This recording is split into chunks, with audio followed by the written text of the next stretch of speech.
Hello friends, every year on February 20, World Day of Social Justice is being observed all across the globe. On this occasion, we are going to discuss this issue with Dr. Umakant, who has done PhD at Jawaharlal Nehru University, where this interview is being recorded. We will be asking Dr. Umakant about what is the concept of social justice and why 70 years after India's independence, and we have a long history of democracy in this country, several issues remain unsolved, including caste-based discrimination, poverty, exclusion, and gender injustice. As far as labor and capital relation is concerned, this is also a big issue. Even during the corona pandemic, we have seen that the rich, the capitalist classes in this country have increased their wealth by many times. On the other hand, people were dying, people were suffering to get bread. So, Dr. Umakant, thank you very much for agreeing to discuss on this very issue. First of all, we must say that observing February 20 as Social Justice Day is very important thing, and at least we are discussing the issues of underdog and marginalized people. So the first issue is that what is social justice? Many friends, particularly those who are young students, they may be interested that what is social justice, how to define it. So I am not asking you to define very precisely. What is your understanding about social justice? First you tell me, and then we will take other questions. Let me first thank you for giving me an opportunity to talk here on the issue of a very important issue of social justice. See, some of you may be aware that in the year 2007, the General Assembly of the United Nations adopted a resolution wherein they decided that from the 63rd session of the UN General Assembly, on 20th February, a Social Justice Day would be celebrated, observed all over the world. In this context, it is very important that why it took United Nations to declare a day to celebrate social justice after so many years. I mean, the world, it's not that there was no need earlier, or suddenly something has happened and there is a need to celebrate Social Justice Day also. The way, I mean, the answer lies in the way how things have been run for more than 50 years at the global level and also at the country specific level. But with the increasing awareness among the disadvantaged groups, there has been a lot of movement across the world. And that is why the global governance bodies like United Nations and other agencies, they were also forced to acknowledge that no, we need to focus specifically on the issue of social justice, because as Abhay is asking, like, how do you explain the concept of social justice? See, the very fact that you are accepting social justice, that means there is social injustice in society. And there is a need to fight against that injustice. And injustice happens in several forms. It happens in social form, it happens in cultural forms, it happens in economic forms, it happens in gender forms, it happens in religious forms. So there are multiple causes and factors which leads to people belonging to certain sections in society, whether they could be poor, whether they could be culturally marginalized people, religiously marginalized people, women, transgender, several categories of people face discrimination, exclusion. Discrimination in the field of, economy, discrimination in the field of politics, discrimination in society, discrimination within the family, plus a large sector where they face not only discrimination but also exclusion, which leads to several kinds of violence inflicted on them. Plus, if you go to look for a job, there is discrimination, and it is being reported now because there is a growing awareness among the disadvantaged communities who have been kept out of the so-called national and global mainstream. So there is a response from some of these bodies, and in that context it is very important to also know that after this resolution, which was adopted in the UN General Assembly, International Labour Organization also adopted a global declaration, universal declaration for a fair globalization process, which could be an important landmark international initiative to address the issue of social justice. So every year ILO organizes a very important global meet, and this year also toward the end of this month they will be organizing a global meet to address the issue of fair employment. That it has been observed that the employment that people are trying to get, the process of recruitment is not fair. So that's why it is very important to understand that why several neglected sections of the society should not face discrimination. They should become part of the national mainstream, regional mainstream, global mainstream. And it is an accepted fact that there is a discrimination, exclusion faced by various kinds of people. Various kinds of people coming from different background. They face discrimination, they face exclusion at several levels. It's an accepted fact. United Nations bodies have accepted it. Bodies like ILOs have also accepted it, and they are trying to engage with the respective governments, also civil society organizations, also how to mainstream these issues and concerns. So that's why it's very important that we address the issue of social justice. But then it's also necessary that social justice, like even the Indian Constitution preamble talks about justice, social, economic and political, So in that sense, it is also necessary to understand that the social justice issue cannot be understood, cannot be explained in isolation from economic and political justice. All these three are interlinked processes. There are in fact several processes which are interlinked. So it's not necessary that if we target employment process, then the goal of social justice will be achieved. There needs to be several processes. As we talk today, we will be discussing about several issues, several dimensions and several aspects which are important to be highlighted.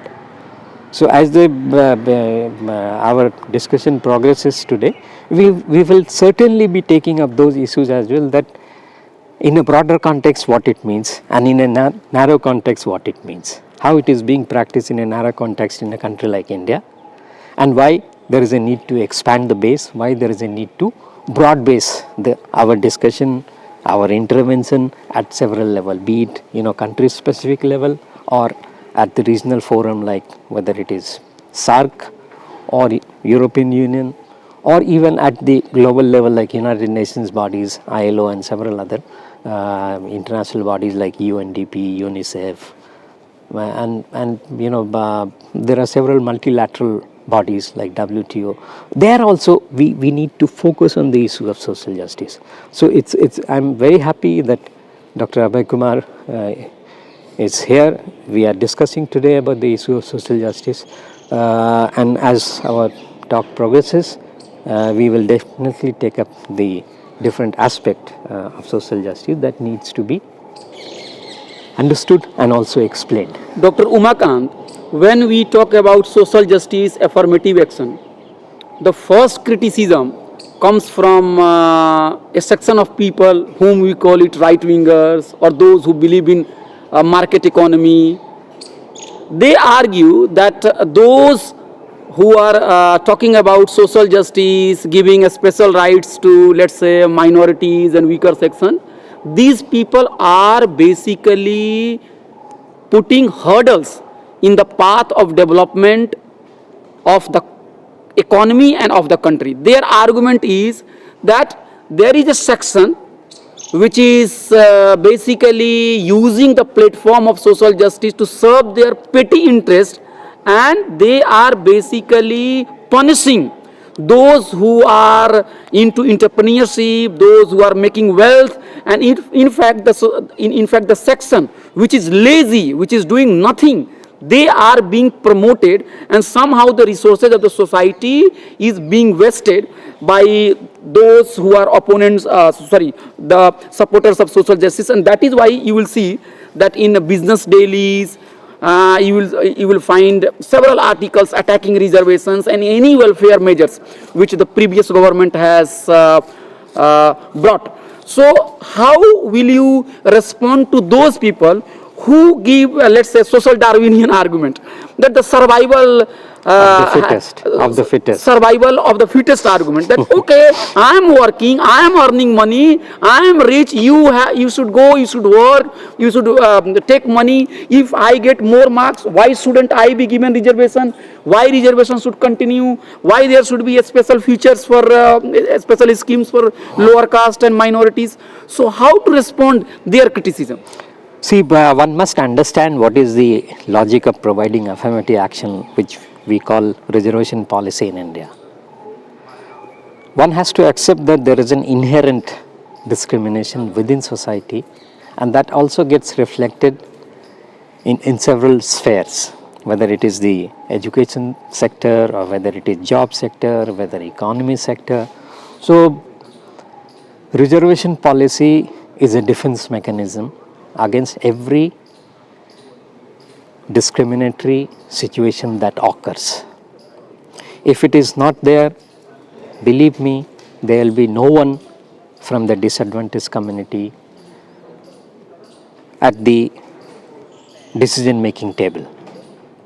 So it's a mechanism to provide an opportunity to those disadvantaged people who are not part of the so-called national mainstream. It has nothing to do with merit. It has nothing to do with merit. It has everything to do with providing an opportunity to different sections of people. Because if we say that we are living in a democracy, it is necessary that we provide equal opportunity to everyone, cutting across caste, cutting across gender, cutting across religion, cutting across several other barriers. So it is necessary for a state to provide equal opportunity to every section without discrimination and exclusion, and that is why it is accepted in the Constitution of India, and accordingly Government of India also makes policies.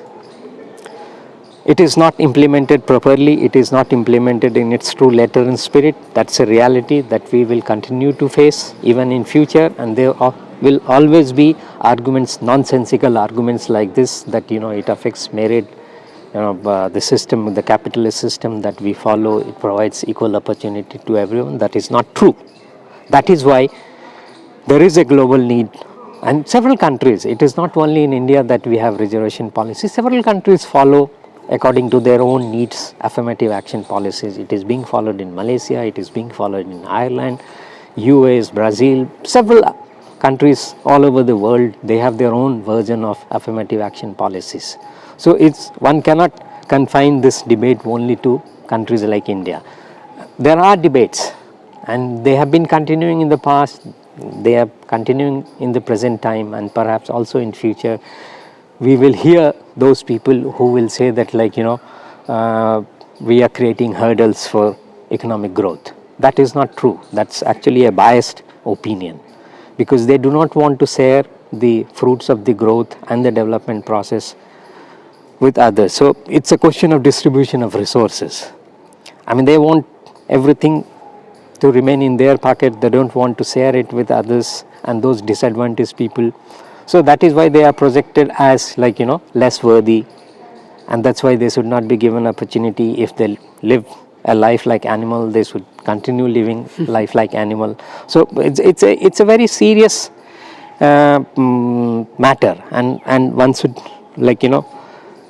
clarify it at the very beginning that social justice issues are very important issues, and it needs to be addressed. If a country is not equitable, the fruits of growth and development cannot reach every section of society, then there is some fundamental flaw. and we need to address those fundamental flaws. Otherwise, what will happen? There will be huge discrimination in society, there will be huge gap between the haves and the have-nots, and a situation of conflict will emerge, which will destroy everything. So in order to avoid those kind of situations which poses a threat to the very survival of the system, be it economic system or political system, it's very important to highlight those things. What Dr. Ambedkar said on 26 November 1949, I've highlighted it before, and I think today when we are celebrating the Social Justice Day, it is also important that I highlight the warning that Ambedkar gave, and perhaps it will be easy to understand that why social justice, why the need for social justice. It's a very small quotation from a long speech which I'll highlight here. He said, from 26 January 1950 onwards, we are going to enter into a life of contradictions. In politics, we will have some kind of, formal equality, because we have in our constitution mentioned that, one person, one vote, one value. So some kind of formal equality we are accepting through our constitution, but in society and economy, there will still be inequality. We must bridge this gap as early as possible, or else those who suffer from this inequality, they will blow up the whole structure which we have so laboriously built up. So it was a kind of warning that Baba Saheb Dr. Ambedkar was trying to give to the future generations of India, the current and the future generations of India, that if we do not address these issues, there will be a situation wherein there is a threat to the very survival of the political system which we have so laboriously built up. So, Dr. Umakant, you have rightly referred to Dr. Ambedkar's concern for political, social and economic justice. You look at also the larger economic structure. Yes. In 1950s, we had Keynesian economy, where the policymakers had some understanding that market will not do justice. So a state has to play important role, and the concerns of the marginalized has to be taken into the account. Now after 1970s and in India after 1980s, the process of new economic policy has started, globalization, so where the logic is that just create wealth, and if wealth is created, the poverty will be eliminated automatically. This is the very strong argument, which is not being held and upheld by leaders sitting in the BJP, but also the top leaders of the Congress. They also think that we should not spend so much time making this policy and that policy related to social justice and affirmative. Just do away with everything. Just create wealth. Once we have wealth, then the poverty will go away. So my point is, if this is the wheel of the history, this is how the history is moving, where every state, every country is very rapidly going for privatization. You have seen attacks on JNU also. Fees has been increased. In hospital, you will not get medicines. And even one of my friend at AIIMS has told me that earlier some injections were being given for those who were cancer patients, and it was given free, and the injection cost something around 30,000 rupees or 25,000 rupees, and it was very necessary and important for the patient. But now even that injection has been stopped. So my point is that how can we think of implementing the ideas of social justice and building up a society more just, more equal, at a time when the larger structure is privatization, and which Ambedkar 50 years back, 60, 70 years back have said that uncontrolled capitalism will not do any good to society. Yes, it's very important that you raise these matters while we are discussing the World Day of Social Justice. See, last 70, 75 years, if you see the debate at the national level and also at the global level, then perhaps one can relate how things have been happening. And both these processes have actually not led to greater emphasis on providing social justice to the disadvantaged. The teeming millions. There are millions of people who die of hunger. There are millions of people who are not able to avail, even basic education. There are people who do not have access to, good healthcare services. There are people who are living like a life which is worse than animal in several parts of the world. It's a reality. People in Africa die of hunger. People in Africa die because of malnutrition. People, die, in internal civil war kind of situation. People die, due to natural disasters. People die because of, some health issues, disasters, and nobody is taking care of them. As if, capitalism will solve everything. There is a flaw in both right-wing argument and also to a certain extent left-wing argument, that if we take care of economic situations, social problems will be resolved. This is what Marxist friends also say. But without paying attention on social issues, how will economy as a superstructure will take care of the base? No, it is not possible.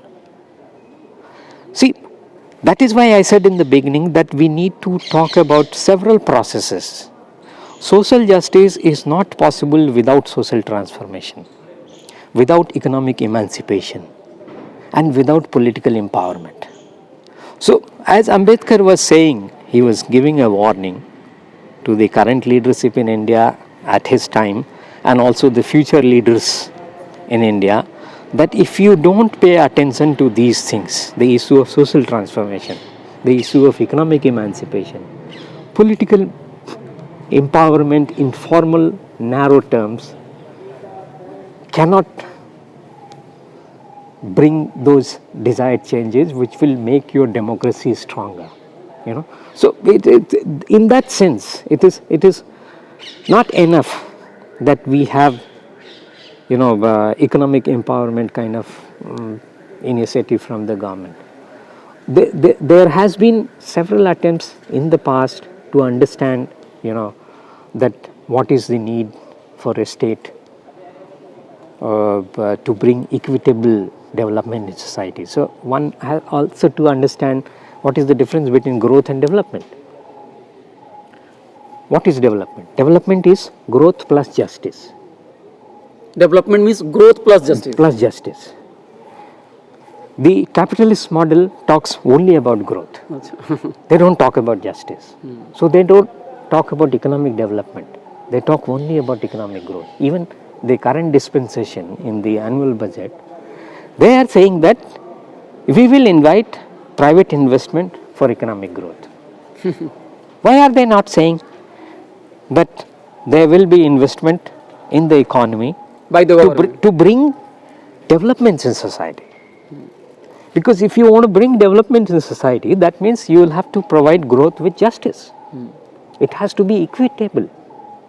The resources that will be invested in the economy will be invested in such a manner that it will be participatory process of development, where different sections of society will participate. It is not only the rich and the privileged that will drive the economic growth story. We may have 10% GDP or 12% or 15%, 20% Sir, GDP. it is now in minus. But then why should there be India very poor on the social index, on the hunger index? Why? I mean, the previous governments also have been claiming, they were non-right-wing government, but they were also claiming that we have a very high growth of GDP GDP. But then if the fruits of economic growth are not distributed equally in the society, then what is the point? We may have, more than dozen or 2 dozen billionaires in this country. But why are people sleeping on the streets? Why are people homeless? Why are children not going to the school? Why the central budget on education and health is less than 3% of GDP? Why? Why for project like Manrega, which is an important tool, which may not be enough, but it's an important step to provide some kind of dignity So United Nations also says that it is not just a question of providing fair employment, it's a question of providing human dignity. You have to accept that every human being has certain dignity. So if we are talking about high economic growth and if we still have problems like manual scavenging, what is the use of that economic growth if you are treating a human being in a gutter, in a manhole, without providing, any dignity to that individual, without providing, we have talked earlier that how for 5-6 months they are not even being paid their salary. Where is the justice? This is the social justice that we are fighting. This is the social justice that we want every person in this country, every conscious person in this country, every right-thinking person in this country should fight for. It's not just a question of manual scavenger, it's a question of women belonging to different castes, it's a question of women belonging to different religion who are fighting for social justice. People living at the margin, transgender people, everybody in their own way is fighting for social justice. So we have to broad base our movement. We have to, as I've been saying earlier also, that we have to broad base our movement for a global justice. There has to be solidarity at several levels. My problem and his problem may not be similar, may not be same, but it can be similar, That's why one also has to understand what is the difference between same and similar. So what is happening now, that if you see there is a right-wing surge all over the world, we see. I'm not trying to justify it by saying that it's a global phenomenon, that's why there is no need to discuss it. We certainly need to discuss it. And one also has to understand that how the capitalist system, the liberalization, privatization and globalization process is affecting lives of millions across the world. Inequality is increasing. Recently Oxfam released a global inequality report. One must read it. It's a very important document. And how, in several countries across the world, people are becoming more poor. And if you pay attention to the recent happenings because of the COVID-19 pandemic that hit almost every corner of the world, we have seen how people have suffered. People who have no voice, people who are migrant labor, they were forced to go back to their villages. Many of them died in the process, and nobody seems to care. Government also says that we don't have any data. So there is no question of government providing compensation to those people. They don't know. Then why are you there in the government? You better resign and let some other formations to take place. At least be human, and provide some help to those people. You are saying, oh, we are providing some kind of help, we are giving rations, free rations to those people. Is that enough? No, that is not enough. You also have to provide, job and other opportunities which could help those people to live a normal life with dignity. Because a life which is devoid of dignity is not life at all.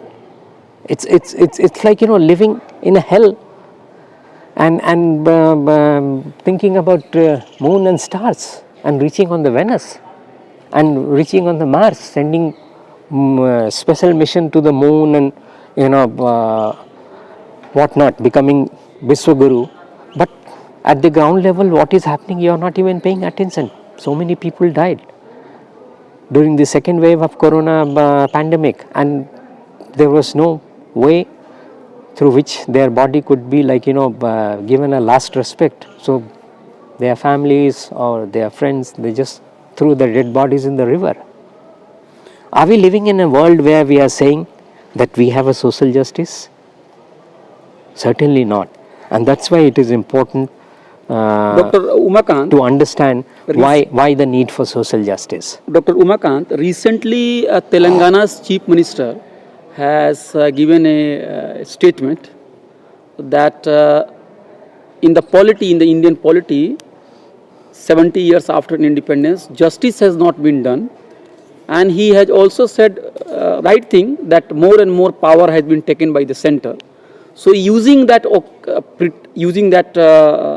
as a basis, that center-state relationship, he said that there is a need to look at the constitution afresh, and I think rewriting the constitution, if I use the correct term, or he has said that there should be more modifications. But he basically questioned that the constitution is not giving enough rights to the marginalized people. So many Dalit organizations are also criticizing him, and it has created lots of controversies. What has happened, interestingly, that I was teaching a paper, political science at Delhi University, and I have read recently an article by Eleanor Zilliot, who has devoted his life on Dr. Bhim Ambedkar. And she was basically trying to argue that when Ambedkar wrote the book, State and Minorities, that book had more comprehensive agenda for addressing the issues of inequalities, because he was also talking about socializations of means and productions, and also how the agriculture should be collectivized, and so many other things.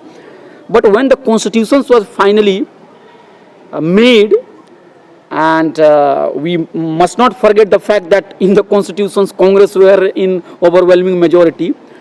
What has happened, that those measures which were very radical in Dr. Ambedkar's writing in State and Minorities, they did not find a space there in the constitution. And many scholars from the left have also argued that basically in Indian constitutions, what we call in political science negative liberty, only the political and civil rights were given. There is no great fundamental rights that could really go and address social and economic issues. It is their argument that social and economic rights were basically put into the directive principle. So do you think that to achieve the goal of social justice, there is a need to put something in the constitution, or there is a need to amend the constitution, or is it Baba Sahib Ambedkar's warning that even if you have good constitution and people are not ready to implement it in true spirit, justice will not be achieved? So Yes. what is your view? Yes, it's a question of how you look at things. See, there is one way of saying that there is not enough provision in the constitution which allows social justice process to take place, and that is why everything has been put in directive principle of state policy, which is not even legally enforceable In the court. Yes, but on the other hand, if you see what Dr. Ambedkar, despite facing opposition from several quarters, he at least ensured that these provisions are there in the constitution, and nobody is stopping any government to follow those things. Nobody. But then, as Abhay also pointed out, even if we explicitly say that okay, these are the things that we need to do, but if you don't follow it, if you don't implement it, what is the point of having those things even explicitly? Everything is implicit in our constitution. One needs to read it seriously in between the lines also. Everything is implicit. It's not that to usher in a process, and that was one of the adjectives, that to usher in a process of social revolution, we are enacting and adopting this document. Everything is there. The only thing is, do we have real intention to implement those things? Certainly not. I mean, our experience of last 75 years shows that it has not been an intention to implement the constitution and the government policies in their true letter and spirit. And that is why I have been highlighting this lack of due diligence in our political system. That there is a due diligence problem, there is an accountability problem. If government does not implement its own programs and policies, nothing happens to the duty bearers. Why? Why nothing happens? Because there is no accountability mechanism. I mean, see, there was an attempt to make system foolproof, create balance in different organs of state, create balance in judiciary, create balance in other mechanisms, so that in a very meaningful way things could be carried out. But we are seeing over the years that as per the whims and fancies of the political parties in power, some kind of welfare measures are taken, but they are not enough. And why they are not enough? Because the very conception of those so-called welfare policies is such that it doesn't provide enough opportunity or good opportunity for poor people to be taken out of that poverty net. It has not happened. Poor have become poorer, rich have become richer. 30 years ago, 40 years ago, how many billionaires were there in this country? But suddenly after 1980 onwards, we see that the character of Indian state intervention changed. More emphasis was on privatization, more emphasis was on giving a stimulus package to the private sector, and suddenly in 20 years... And waiving of loans also. Yes, suddenly in 20 years you have, number of billionaires in this country. But people dying of hunger is also increasing. On social development index, you see, where do you stand? I mean, even smaller countries like Sri Lanka and Bangladesh is faring better than us. On certain matters, even Pakistan is better than us. Nepal even. Even Nepal could be better. Nepal has a better, political representation system. So coming back to the state and minority thing, as you had very rightly pointed out, state and minority was actually not a book in the initial stage. It was a document that Dr. Ambedkar had prepared as a memorandum which he wanted to submit to the Constituent Assembly of India. So in a way, he actually made a blueprint of the future constitution of India. It's a blueprint. Is it his constitution? Yes, it is his constitution, blueprint for the future constitution of India. But he being an individual, not getting support from any other person or quarter or group, so he was not able even perhaps to even submit to the Constituent Assembly, officially in that sense. But he, as he went on to become the chairman of the drafting committee, he became more realistic. So will you support Ambedkar right that we should take up that book very seriously? Yes, definitely. And we should make it as a part of our agenda? Yes, definitely. Because he was not able to, include those things in the final document.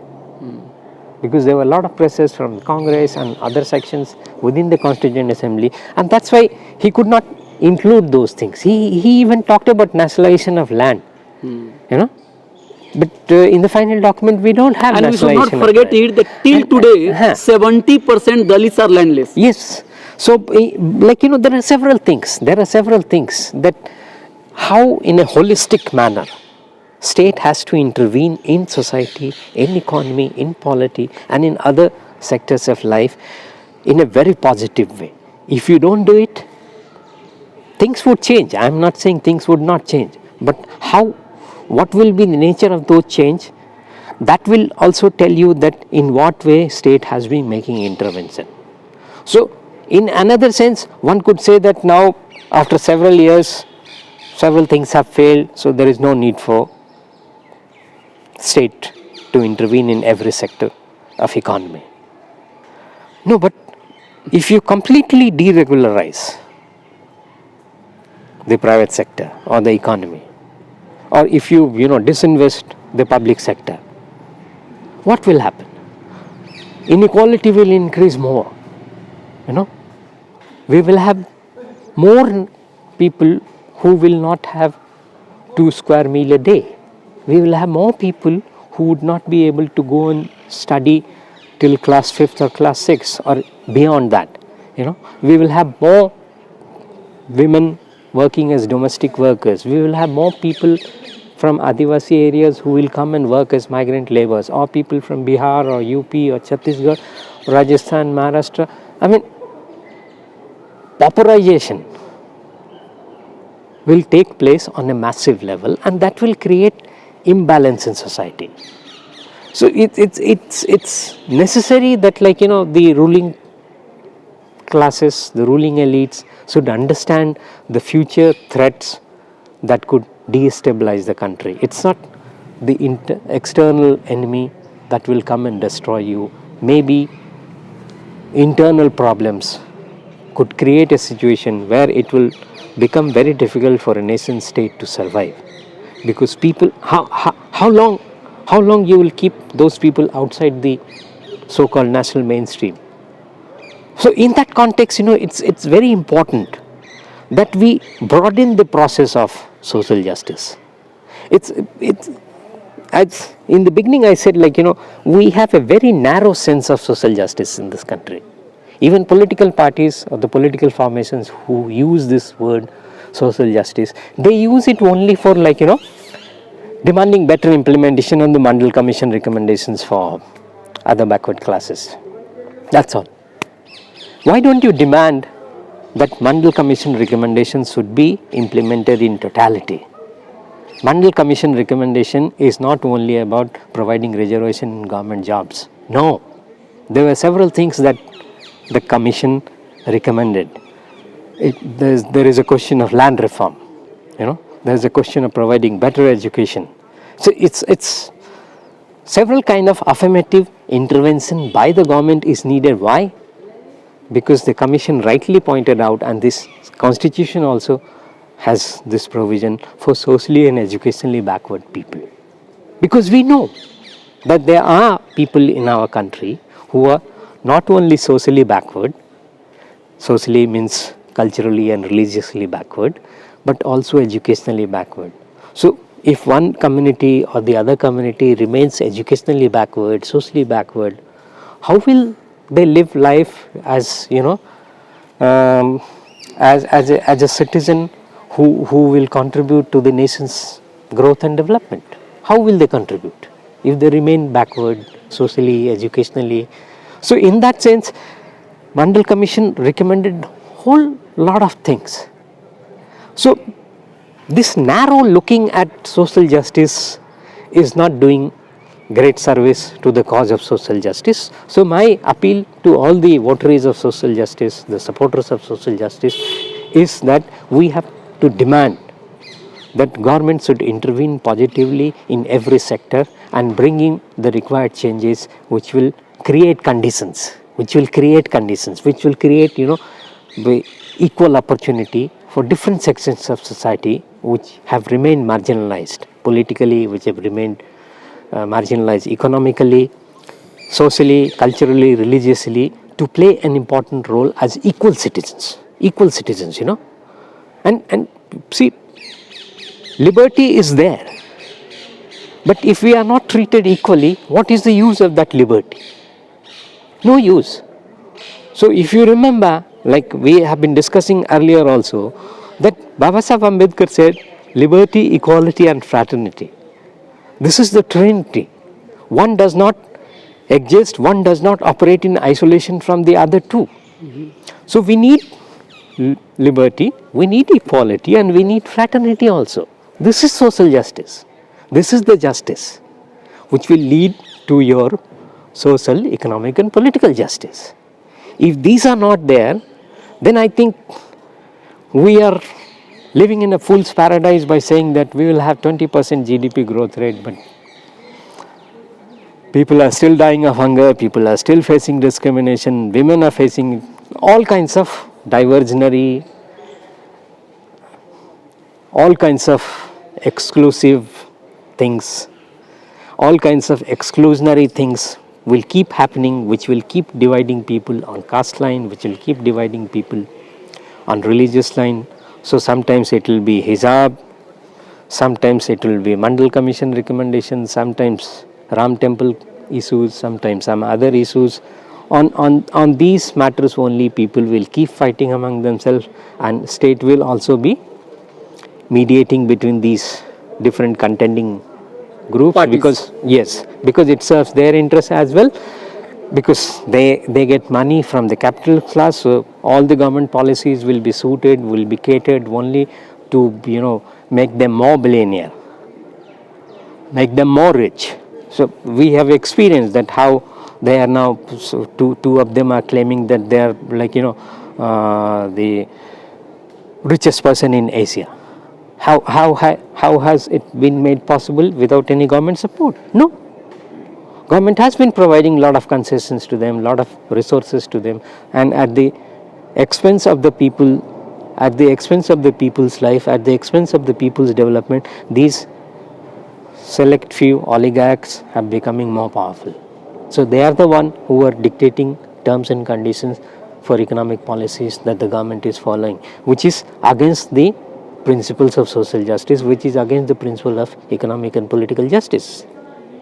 So one should understand, one should also try to explain it to other people that why we need to create fraternity also. If we don't create solidarity, fraternity will not come. As it is, our society is divided between caste, hierarchical order where there is no fraternity.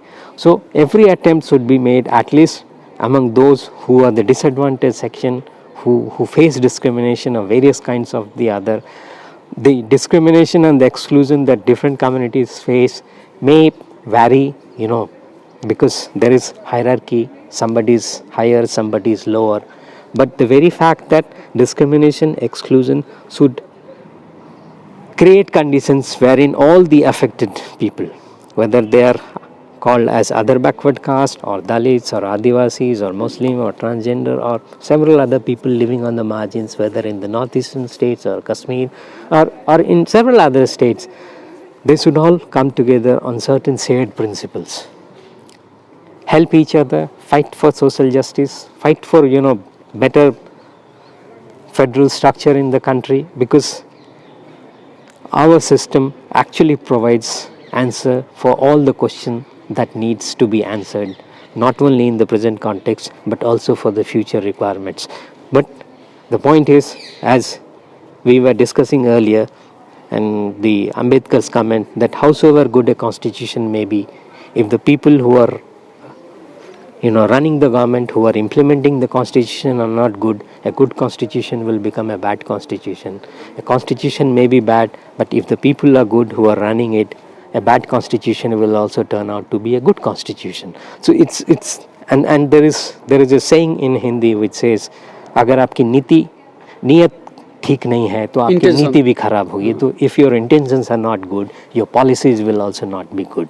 So with that, I think Dr. Umakant, we have explained the different intricacies and the complexities that we face in our day-to-day life. Dr. Umakant, last questions. Yes. We started our discussion with the concept of social justice, and you have said very rightly that when we talk about the issue of social justice, that means that there is existence, the pre-existence of social inequality, social injustice. Now the last question, which is related to how the social justice should be achieved. Last night when I was talking to one of my left friends, he said that social justice cannot be achieved without addressing the questions of capital, and those who are speaking in the framework of, let's say, exclusion or inclusion or reservation or affirmative actions, they are basically trying to maintain, let's say, the unequal economic order. On the other hand, we have friends who argue that that the left has not been very serious about the questions of caste, and they were somehow also influenced by modernization's theory that once economic growth will be achieved, everything will be sorted out, or once socialist revolutions takes place or communist revolutions takes place, everything will be okay. Recently, I was also reading Ram Manohar Lohiya's argument, and Professor Anand Kumar wrote one piece in EPW, and he has basically argued that Dr. Ambedkar was basically supporting Dr. Ram Manohar Lohia was basically supporting intersectionality approach. Intersectionality means that there is not one explanation to the problem of the society. There may be discrimination on the basis of class, caste, gender, region, and so many other factors. So when we have to address the issue of inequality, we have to take into account multiple factors into it. So there is one left agenda that only the issue of social justice has to be tackled through the economic route. Then there is also Ambedkarite groups which basically underscores the question of caste. Then there are some other scholars who are talking about intersectionality, and what happens that we start fighting among each other, and we start blaming each other that okay, your method is not correct, and that is why achieving unity, some kind of solidarity, is very difficult among secular and progressive people. So given that reality, would you like to say something in conclusion, that how to achieve justice in the society and at least reach a common minimum agenda where we can come together, There cannot be any point where everybody would agree. I think you understand what I mean to say. Yes, definitely. And as an answer to this, my response would be that equality is always among the equals. Now let me explain what it means. See, whatever you have pointed out is all there for us to see, and we have been witnessing it. This is nothing new. There is no fraternity in our society, we know. So there is no question of unity happening even at the conceptual level. At the practical ground level, we know it has been an experience during Ambedkar's time when he created Independent Labour Party and he was working on the labor issues. He realized after aligning with the communist trade unions that during the agitations, workers belonging to different caste and communities were fighting together, but when they were going back to their canteen or going back into the society, they are all maintaining distances. So that has been the experience not only during the Ambedkar's time, but it happens in several ways even now. That in society and economy, we still do not have the required fraternity, we still do not have required solidarity that is needed of different affected groups. See, the Constitution talks about several things. What we need to do is to implement those provisions, the progressive provisions of the Constitution in their true letter and spirit. Non-implementation is a big problem that government also admits, because there is no attempt from the government and civil society at large. See, we cannot go on blaming the political parties in power. The society at large also bears certain responsibility. In society, we don't see any attempt by the dominant caste people to change themselves. They want to maintain their hegemony. And they maintain their hegemony in every sense of the term, everywhere, whether it is polity or economy or society or education sector, private sector, industry. Everywhere you see that it's the dominant minority, caste Hindu people or caste Muslim people or caste Christian people who are dominating everywhere. You don't have people belonging to the Dalit community or the Adivasi community or the other backward caste community. You won't see their faces. Eleanor Joliet, you were giving reference to. Once she asked me, why don't we see any black face on the Indian TV? As we see it in America. At least some black face we see in the Hollywood films. How many Dalit actors are there in the Bollywood? There are several fields where you can ask how many magicians you have, how many singers you have. Entertainment industry or private sector industries or any other field. How many vice chancellors you have who belong to these deprived communities? How many IS officers? How many, so many things.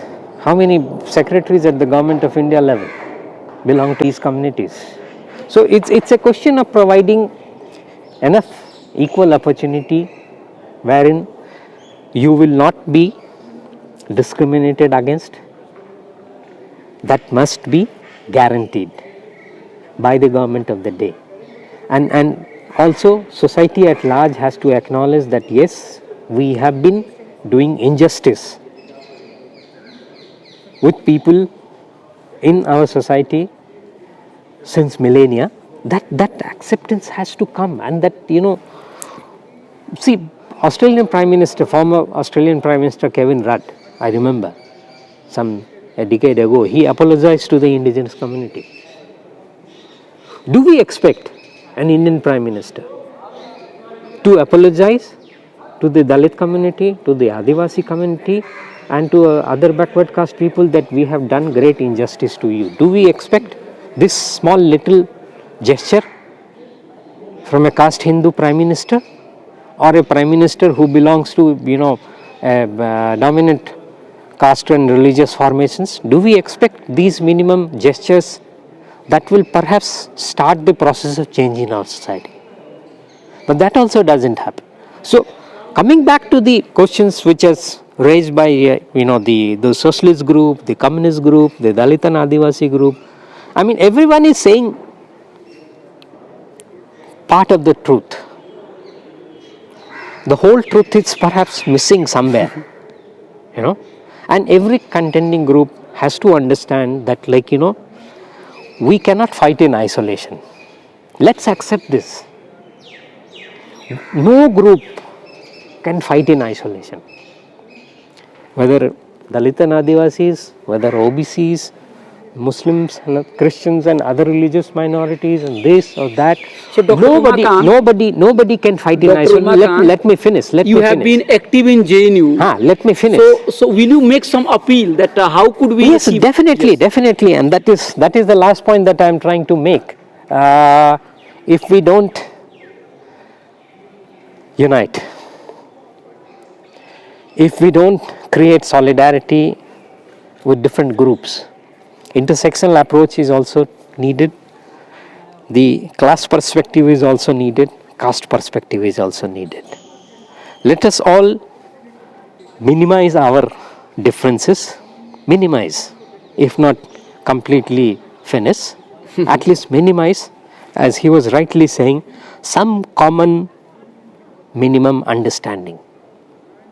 Agree on those points, forge solidarity links, help support all kinds of agitation, and sometimes younger generation people. That's why I have full faith in the younger generation people. As I was looking recently that during this hijab controversy in Karnataka, the Dalit Bhajan group came in large numbers wearing the blue scarf, supporting the Muslim women's right for a hijab. I am not commenting whether hijab is integral part of Islam or whether hijab is necessary or not. That debate could be different. But if a person is exercising his or her right, to maintain what is there in their religious cultural practices, then we as an outsider have no right to question them. There is a need for reform even within Islam, that I accept. But that voice for change within Islam should come from within. I am not a Muslim. I do not have a right to say that you should look like me. You should behave like me. No. We say that diversity in India is a real strength. We say that. And that diversity will remain the strength of this country if people belonging to different caste, communities, religion, and people who are the victims. I should not say the victim, I should say the survivor of the great inequality project that is still happening in this country. If they do not come together, we are all doomed. We are all doomed. Because the way privatization is happening, the way globalization is happening, and the way things are happening, we will be doomed. There will be no future for us. So in order to secure a better future for our future generations, it is necessary for us to come together, or else we have no right to talk about social justice. Thank you very much. Friends, Dr. Umakant has not only done PhD at Center for Political Studies in JNU, but he has also spent his life in social and political activism. He was a very prominent member of UDSF, which is Ambedkarite organizations in JNU. and he led several teams to Bihar and other places where Dalits were being attacked. And his PhD is also on the issues of civil and political rights of the or human rights of the Dalit communities, which were being violated, and it is being violated till today.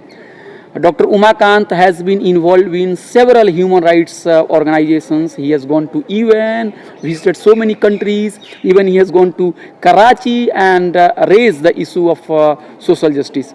So it is a very great experience for me, and I hope you will also learn a lot by discussing the issue of social justice, and his experience, his studies has come, and we are, sir, grateful to you. Thank you. And the purpose of organizing such interview with very little means is that let's talk about our own issues, because big media, which is being funded by millionaires and billionaires who believe in just growth minus justice, Yes. they have very little concern.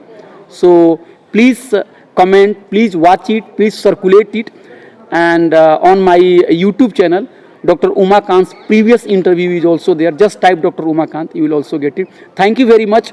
Thank you. Social justice long live. Yes.